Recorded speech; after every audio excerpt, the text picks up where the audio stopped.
ఏంటంటో ఏం చేస్తున్నారేంటి? దేనికైనా సమయం సందర్భం ఉంటుంది కానీ తినడానికి మాత్రం అటువంటి సమయాలు సందర్భాలు ఉండవండి బాబు. అందులో మా ఇంట్లో మరి నువ్వు యూట్యూబ్ స్టార్ట్ చేసిన కాడి నుంచి వంటలు చేసి వీడియోలు తీసినప్పటికే సగం టైం అక్కడ అయిపోతుంది. కానీ చాలా మంది చూసే వాళ్ళు అమ్మో ఇన్ని రకాలు వండుతున్నారు, ఇంత వండుతున్నారు తినడానికేనా అంటూ నాకంటే వాళ్ళు ఎక్కువ బాధపడతా ఉంటారు. వీళ్ళని చూస్తుంటే నా వంటలు చూసి వాళ్ళకు నోరూరి తినలేక వండుకోలేక అలా అంటున్నారేమో అని సందేహం. లేకపోతే ఏంటండి బాబు, కందకలేని తర్వాత కత్తిపేటకి ఎందుకని వండేది నేను తినేది మా వాళ్ళు చూసే వాళ్ళు మాత్రం బాధపడతా ఉంటారు. పుల్లే నాకు తెలుసులేండి. ఎందుకు ఇవాళ చికెన్ పులావ్ ఎందుకు వండుతున్నారంటారు?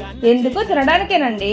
కేజీ చికెన్ 270 రూపీస్ తెచ్చి దానిలో 3/4 వంతు చికెన్ పులావ్ చేసి మిగిలిన 1/4 వంతు చికెన్ గ్రేవీ చేశానండోయ్. పిల్లలు వాళ్ళ ఇంట్లోనే ఉన్నారు, రేపు నుంచి స్కూల్ కు జంపు. అసలే ప్రమాద స్వీకారం అవుతుంది. టీవీ అలా మోగుతూనే ఉంటుందండి బాబు పొద్దున్నుంచి. పార్టీ అన్నా పోటీ అన్నా గుర్తొచ్చేది మన కోడక్కే. మొదట దానికే ఓటు. అందుకే కోడిని తెచ్చేసి కోడి పులావ్ అయితే చేసేసాను. ఉంటాను బాబాయ్.